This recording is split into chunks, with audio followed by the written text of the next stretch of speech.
Of oil போட்டாச்சு, சீக்கிரம் வா. நான் வந்துட்டேன் தே. சுட சுட ஆஃப் ஆயில் மர்மோளுக்கு. இந்த வீட்ல என்னலாம் நடக்குது?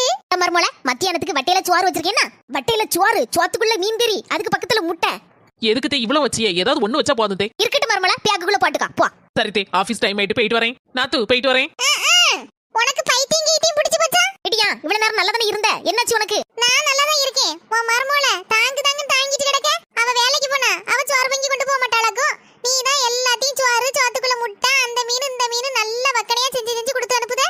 பாரு, ஒன்ன மட்டும் நல்லா புரிஞ்சிக்கோ. நான் சின்ன வயசா இருக்கும்போது படிக்கணும்னு ஆசைப்பட்டேன். ஆனா எங்க அப்பாக்காரரு 3ஆம் கிளாஸோட நிறுத்தி விட்டார். படிச்சு வேலைக்கு போகணும், கை நிறைய சம்பாதிக்கணும்னு நான் எவ்வளவு ஆசைப்பட்டிருப்பேன்.